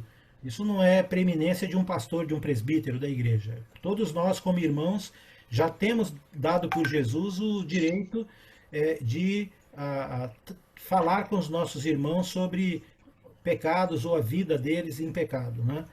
Jesus, em Mateus capítulo 18, deu essa autoridade quando disse que quando eu ver um irmão, eu posso ir lá e falar com ele. Depois, se ele não atender, 2 ou 3, e aí, por final, a igreja. Agora, o ponto é que, muitas vezes, acontece da pessoa ir chamar a atenção, ou falar com o irmão, com atitude errada. Às vezes acontece do irmão que está sendo chamado a atenção também não querer se arrepender, não quer nem ouvir, ele está bravo, não é? Então, tem várias variáveis aí que a gente tem que considerar quando vai tratar com uma pessoa que está caminhando para o inferno, não é? Temos que ir com espírito de brandura, cuidado. Então, a Bíblia, o Novo Testamento, vai trazer várias ferramentas que nós devemos usar. Agora, é preciso entender que muitos de nós não sabemos lidar com isso, não sabemos lidar com problemas. Nós não sabemos tratar pecados na vida de pessoas. Alguns irmãos e irmãs sabem, têm mais maturidade, mas eu confesso, nesses mais de 40 anos aí como cristão, o que eu tenho visto em várias congregações é que a maioria dos casos, infelizmente, eles não são tratados. A começar pelo fato da tolerância, ou seja, algo que poderia ter sido conversado com mais antecedência, se deixa para tratar depois que a panela explode, né? Aí, quando explode, todo mundo sabia um pouco. Ah, bem que eu sabia. Ah, bem. Então, assim, nós precisamos ter mais zelo, né, em amor nisso, porque estamos tratando de vida eterna, né, de pessoas, de espíritos, né, que vão. Mas obrigado por esse parêntese aí que nós tivemos. Alguém com coração... Alex, bem rapidinho só, até para contextualizar um pouquinho da questão do julgamento e da gente não saber, um assunto que está bem polêmico hoje é a questão dessa menina de 10 anos que fez um aborto porque ela foi estuprada. Se reuniram vários cristãos chamando a menina de assassina. A gente não sabe até que ponto foi uma decisão dela e é um julgamento. Então, o que resta para nós, que eu penso que resta para nós é orar, porque foram duas crianças vítimas de um ato impensado de um adulto. Mas tem muita gente julgando a criança, sendo que a decisão talvez nem tenha sido dela, tenha sido dos pais. Sim. Então, é a questão do julgamento, de tu apontar o erro do outro sem pensar o que está acontecendo lá do outro lado. Nesse sentido, se nós fôssemos avaliar a salvação de uma pessoa, ou seja, se ela é digna de que nós preguemos o evangelho para ela, pelos pecados que ela já cometeu, pelos atos que ela já cometeu, sinceramente, vamos parar de evangelizar, porque ninguém vai ser salvo, entendeu? Então, o que acontece na vida das pessoas antes delas serem uma nova criatura, Paulo deixa muito claro do ponto de vista espiritual, não é? Do ponto de vista espiritual, qual é o estado espiritual de uma pessoa sem Cristo? Ela está morta no quê? Nos seus pecados e delitos, não é? Não é isso que a palavra coloca? Do ponto de vista espiritual, é muito claro, ok? Então, se o nosso estado antes de Cristo era morto nos nossos pecados e delitos, o que significa que tipo de pecado a pessoa comete ou não? Se ela está morta já nos seus pecados e delitos? Não importa, ela está morta. Morto não peca nem mais nem menos. Morto está morto mesmo, não é? Segundo a teologia bíblica, só passa a fazer sentido depois que a pessoa nasce de novo. Não é? Por isso que ela precisa morrer por pecado, e quando ela nasce de novo, aí sim ela passa a ter um compromisso com a obediência à palavra de Deus. Antes disso, o estado espiritual é o mesmo de Adão. Né? Cometeu aquele pecado, morte espiritual, ele estava afastado de Deus. Não é? Então, esse é o conceito. Pode ser uma criança, pode ser um adolescente, pode ser um idoso. Bom, não importa. Ah, casou 10 vezes, matou tantas pessoas. Bem, quem está morto nos pecados e delitos, está morto. Não tem esse conceito. O conceito de vida, segundo o Novo Testamento, ele só vai acontecer após Jesus na vida de uma pessoa. Após essa pessoa ter nascido de novo. Não é? Morreu para o pecado. Se a gente for parar para pensar, até o próprio estuprador pode ser salvo se ele nascer de novo nesse momento. Né? Claro. Todos têm direito à salvação. Né? Então é difícil tu julgar. Claro. Nós não sabemos se aquele ladrão na cruz lá, o que ele fez, né, antes, mas o que ele fez foi sim reconhecido, inclusive por ele, de ser digno de receber a morte. Né? Então, a questão o nosso compromisso com a verdade trazida pelo Evangelho. A partir daí é que a gente está vivo diante de Deus e vai ser questionado pelo Senhor. O juízo começa pela própria casa, como Paulo diz. Ok? Tem mais só um minutinho aí, 1 minuto e meio. Alguém que tem algo que gostaria de colocar? A nossa intenção foi de dar essa ideia, né, de onde vai o Espírito segundo o catolicismo. Nós estamos até falando de algumas coisas aqui meio... Tem a ver, mas é paralela. Fala, Cláudio. Alex, rapidinho, tá, mano? Cláudio primeiro ali. Quero agradecer o excelente estudo, tá? Isso tem me edificado bastante. É só uma pergunta em cima daquilo que a Priscila estava perguntando sobre a questão de pessoas que não conhecem a verdade. Mas você pode trazer no próximo estudo, certo? Em 2 Tessalonicenses, capítulo 1, versículo 8, Paulo está falando aos Tessalonicenses que Deus ele vai trazer um julgamento, certo? Em cima daqueles que conhecem a verdade e aqueles também que não conhecem a verdade. Isso. Aí a pergunta é, os que não conhecem a verdade são pessoas que já se converteram, porque a carta lá está sendo escrita para uma igreja. Aí, ali seria a questão da irmandade. A pergunta ficaria... Repete essa última parte. De atitude. Um que conhece a verdade. Oi? Repete essa última parte. Eu não entendi a última parte da sua pergunta. Certo. É porque o ponto aqui são duas pessoas, uma que tem um conhecimento da verdade, certo? E a outra que não tem um conhecimento da verdade. Versículo 8 de 2 Tessalonicenses, capítulo 1. Tô nele aqui. A pergunta é, né? Essas pessoas que não conhecem a verdade, elas também vão ser julgadas. Sim. Tá? Como você vê essa passagem assim? Então, o que nós vemos o apóstolo Paulo falando com relação aos que não conhecem a verdade, pode também se aplicar até mesmo a cristãos, ou pessoas que foram inclusive batizadas, mas por conta da falta de conhecimento, da falta de saber o que o Senhor dele espera dele, vivem em algumas práticas que acham que é correta, mas não é. Por exemplo, você lembra de Oséias, em que, no caso do Antigo Testamento, o profeta vai dizer, representando a boca de Deus, de que o meu povo, o burro conhece o seu dono, não é? Mas o meu povo não ouve a minha palavra, e por isso ele perece. Não é? E era povo de Deus. Quando Jesus veio, ele teve contato direto com o povo dele, ele veio para os seus.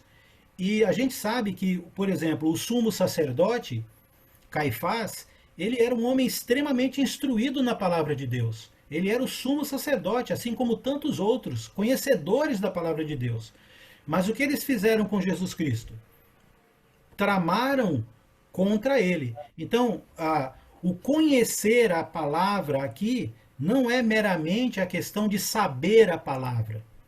É a questão de viver a palavra, ok? Agora, o não conhecer a palavra também se aplica aqui a pessoas cristãs, eu entendo isso, que estão na margem ou estão na possibilidade de julgamento. Eu não vou dizer que vai para o inferno ou não vai. O que eu estou querendo dizer é que esta possibilidade contra os que não conhecem a palavra não se aplica somente a pessoas pagãs, totalmente pagãs, mas pode se aplicar também a pessoas que estão, entre aspas, não é? Até mesmo dentro da igreja. O julgamento vai ser individual, vai ser personalíssimo, não é? Mas aqui há a possibilidade, sim, de que essa referência se trata às pessoas sem conhecimento de Cristo. É possível. Tem a caso das pessoas que se batizam, mas não procuram se aprofundar no conhecimento da palavra, né, Alex? E por isso, param a sua vida em certas práticas, em certos hábitos e costumes, que é apenas escondido das pessoas, mas, na verdade, elas vivem nessa prática.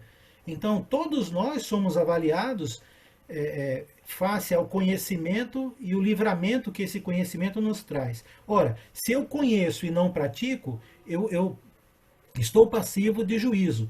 Mas se eu não conheço e também ainda pratico aquilo errado, esse não conhecer não significa que eu estou liberado, né? A sinceridade, a inocência, a não consciência, por falta de conhecimento, não tira o peso da avaliação de Deus sobre nossas obras. Então, a gente às vezes fica pensando só os de fora, né? Mas não é bem isso. Todos nós estamos sendo avaliados. Nós, os cristãos, já agora, em vida. estamos sendo avaliados pela prática da palavra, não é? Mas veja bem, ainda assim, só para concluir, esse texto, ainda assim, ele é um texto que deve ser lido para que a pessoa entenda. Eu perguntaria para ela o seguinte: onde você se encontra? Qual é a sua percepção deste versículo para a sua vida? É sempre levar a pessoa a pensar isso. É sempre levá-la e não já chegar pronto. Olha o que a Bíblia está dizendo sobre você. Né? Não, Jesus nunca abordou ninguém dessa forma. Né? A palavra sempre é inclusiva, mas essa incluir e trazer a pessoa em amor não significa não revelar para ela o erro. Exatamente, o amor traz a revelação do erro e das consequências. Isso é um ato de amor. Mas aí cabe à pessoa tomar a decisão, ok? Alex, desculpa cortar, eu sei que tem uma na frente aí, mas eu fiz uma pergunta aí, eu achei que o Rodrigo ia fazer para você, que era realmente, é igualzinho ao que o irmão Félix aí fez, só que baseado em 1 Tessalonicenses, capítulo 1, versículo 7 e 8. Você respondeu parte da pergunta do irmão Félix. Né? Desculpa, 2 Tessalonicenses, capítulo 1, versículos 7 e 8. A minha pergunta foi assim, se dava para fazer um paralelo em relação ao que ela estava falando de índios também, porque eu já tive essa dúvida. Ah, o índio está lá, nunca ouviu falar. E em relação a essa passagem, haja visto que Paulo... eu entendo muito bem que, talvez não foi para o índio, mas que lá em Colossenses 1:23, ele disse que na época dele já havia sido pregado o evangelho em todo o mundo. Tá? Então, como eu não sou um estudante nato, aí não tenho tanto recurso não financeiro, mas não tenho tanto recurso tecnológico para ver. Então, desculpe a ignorância aí, mas eu tenho essas dúvidas. Não, tudo bem. Vamos fazer o seguinte. Olha lá em Romanos capítulo 1, que é o mesmo autor, é o próprio apóstolo Paulo, e ele vai tratar também desse assunto em Romanos capítulo 1. E ele vai apresentar uma coisa bem interessante aqui, que Lucas também apresenta em Atos 17. Né? Versículo... Vamos ver aqui. Olha o versículo 16? 18 a 20. 18 a 20. E aí o próprio Paulo responde essa questão. Né? A ira de Deus se revela do céu contra toda a impiedade e perversão dos homens que detêm a verdade pela injustiça. Porquanto o que de Deus se pode conhecer é manifesto entre eles, porque Deus lhes manifestou. Então, segundo o que Paulo está dizendo, ele está dizendo que a humanidade é indesculpável. Por quê? Porque de alguma forma Deus se revelou, se manifestou a pessoas. E aí poderíamos colocar aqui os índios, nessa linha, os aborígenes, né? Olha o versículo 20.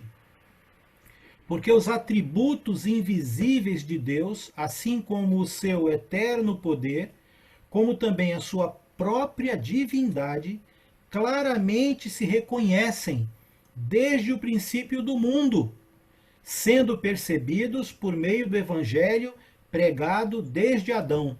É o que está escrito aí? Não, não é. Está escrito o seguinte, né? Sendo percebido por meio das coisas que foram criadas. Então aqui o apóstolo Paulo está apresentando uma manifestação de Deus a toda a humanidade que não está ligada à pregação do Evangelho de Cristo, que não está relacionada à cultura cristã ou judaica, mas está revelada pela própria criação. Então, neste sentido, todas as culturas aborígenes do mundo, existe um livro, se você puder depois comprar, anotar, é barato eles. O autor chama Don Richardson, e o livro se chama O Fator Melquisedeque. Esse livro ele trata de 101 teses vividas, práticas, relatos de pregadores que pregaram em tribos aborígenes. O Fator Melquisedeque, da editora Mundo Cristão. O autor é Don Richardson, ok? O Fator Melquisedeque. Você pode buscar aí na internet e tal. Então, Deus, são 101 histórias de missionários que pregaram em tribos e aldeias indígenas remotas que nunca tiveram contato com a cultura cristã judaica. E em todas elas, essas 101 que foram pesquisadas, existe revelação de Deus mediante a natureza, a criação. Existem histórias, relatos. E essas aldeias, inclusive esses povos, foram evangelizados com esses links. Esta tese, o Fator Melquisedeque, é usado para defender esta ideia paulina aqui, de que não há ninguém, nenhum povo ou cultura no mundo que Deus não tenha se revelado. Cabe a nós descobrirmos na história daquela civilização como Deus se revelou. Os maias aqui, por exemplo, eles têm como Deus criador de tudo, inclusive do sol, Viracocha, que é o nome de Deus para ele, o Deus invisível que criou o universo, inclusive o sol. Agora, os maias adoravam o sol. Por quê? Então, se você estudar a cultura maia, você vai entender por que eles se desviaram daquela realidade. Então, quando os portugueses chegaram, os espanhóis chegaram nos povos armeríndios, né, nas Américas, em vez deles evangelizarem, dizendo que eles vieram para trazer a palavra do filho de Viracocha, né, o que eles fizeram? Eles escravizaram, roubaram, dizimaram, exploraram e usaram, inclusive, o poder da igreja para isso. Não é? Então, não esquente a cabeça. Deus vai trazer o justo castigo ou recompensa, porque Ele tem as condições e a propriedade de saber avaliar. Nós não. Nós não temos. Julgamento não pertence a nós por isso. Eu não me preocupo nesse sentido de julgar os índios, mas eu sei que em todas as culturas, pelo menos daqui do Brasil, dos povos indígenas aqui no Brasil, eu já estudei a história de alguns deles, todos eles têm relatos de como o mundo começou, adoram a natureza ou a criatura como se fosse criador, tem uma perspectiva de eternidade, então isso tudo faz parte. E segundo Paulo é uma revelação, né? Dada aqui, ó. Então o versículo, só para completarmos aqui, ele diz então, versículo 20, né? Porque os atributos invisíveis de Deus, assim como seu eterno poder, como também a sua própria divindade, claramente se reconhece desde o princípio do mundo, sendo percebidos por meio das coisas que foram criadas, tais homens são por isso indesculpáveis. Porquanto, tendo conhecimento de um Criador, de Deus, não o glorificaram como Deus, nem lhe deram graças, antes se tornaram nulos em seus próprios raciocínios, obscurecendo-lhes o coração insensato. Inculcando-se por sábios, tornaram-se loucos e mudaram a glória de Deus incorruptível em semelhança de imagem de homem corruptível, bem como aves, quadrúpedes, répteis e assim por diante. Okay? Então, Deus tem o poder de julgar isso. Eu não tenho esse poder, eu lamento. Eu não tenho condição de fazer esse juízo. Mas Deus é Deus, eu confio nele. Então, tem muitas coisas que temos que entregar a Deus. Né? Obrigadão, valeu. Tá ok. Bom, eu espero então, dado o horário, né, esses assuntos são tão interessantes, o tempo passa, a gente nem nota às vezes. Né? Eu quero agradecer imensamente a todos por ficarem até aqui, até agora. É uma bênção, né? Podermos bater esse papo. Espero que esteja ajudando um pouco, que você possa ter acesso aí a isso tudo, tá? Vou continuar. Oi. Alex. Diga, José. Eu queria fazer uma colocação nessa... O pessoal está falando de julgamento, né? Queria falar aqui no livro de João, capítulo 12. O versículo é de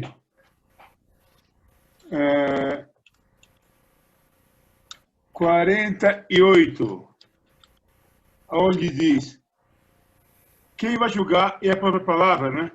Isso. Que ele tem proferido. Então, quer dizer, é a Bíblia que vai julgar. Uhum.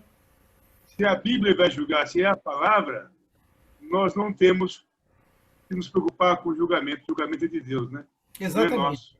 É. A palavra vai julgar no último dia. Exatamente. Ou seja, nós somos julgados desde agora. Sim. Nós, como cristãos, obedientes à palavra, somos julgados desde agora. Exatamente. Todos nós estamos passando pelo julgamento agora. Quando a Bíblia se refere ao juízo final, quando a Bíblia se refere a juízo, automaticamente você precisa já entender que ele está tratando da sentença. Porque nós, os justos, não seremos julgados no final. A palavra já nos julga. Quando morre um discípulo de Cristo, em tese, no sentido que eu não sei para onde vai cada um, mas vamos falar a respeito de uma pessoa que, como o Lázaro, né? Então essa pessoa, ela vai para onde? Ela vai para o Hades, para o paraíso, para o seio de Abraão, ok? Ela já está aguardando a volta de Cristo, ela não entra em condenação. João capítulo 5, versículo 21, 5:21, Jesus diz o seguinte, né? Aquele que ouve a minha palavra e crê naquele que me enviou, ele vai receber 3 coisas, não é? Ele passa da morte para a vida, ele não entra em condenação e já tem a vida eterna. Então, esta pessoa que vive segundo Jesus, ela em si, ela já tem a vida eterna. Então, quando ela morre, a destinação já está posta. Ele vai esperar Jesus voltar. Onde? No seio de Abraão, ou paraíso, não é? Agora, uma pessoa que morre sem esse conceito, segundo a palavra, ela vai também para o Hades, mas vai para onde? Para o Tártaro, para o inferno, ok? Os dois estão aguardando a volta de Cristo. E quando Cristo, então, voltar, como diz lá no texto mesmo, Jesus lá em João capítulo 5, continuando a leitura, ele vai dizer: vocês estão admirados porque eu disse isso? Quem ouve a palavra, crê? Então, antes fiquem admirados porque quando ressoada a trombeta, né, daquele dia, ouvida a voz do arcanjo, então todos ressuscitarão. Os que estão nos túmulos ressuscitarão. Uns para a ressurreição da vida, outros para a ressurreição da condenação. Essa condenação é o juízo. Então, um discípulo de Cristo, ele não entra em juízo. Por quê? Porque ele já foi julgado enquanto vivo pela própria palavra, pelo procedimento dele. E na morte ele já vai para uma região de espera, de descanso, né? como Abraão, como Lázaro e assim por diante. Ok? Mas muito bem colocado. Obrigado e até quarta-feira. Valeu, obrigadão. Se quiser. Se quiser, obrigado. Alguém com o coração queimando aí? Não, né? Tudo bem? Tudo bem hoje. Parabéns, professor. Obrigado. Tá bom. Que Deus abençoe a todos. Eu sei que não dá tempo de discutir tanto, mas fiquem em paz. Obrigado, Alex. Beijo no coração. Viu? Obrigado, Alex. Tchau, Ney. Tchau, meus irmãos. Tchau, boa noite. Deus abençoe. Parabéns no aniversário. Tchau, Eni. Deus abençoe a saúde, viu? Alex, parabéns. Valeu, Pelo seu aniversário. Alex, parabéns pelo seu aniversário. Parabéns. Obrigado.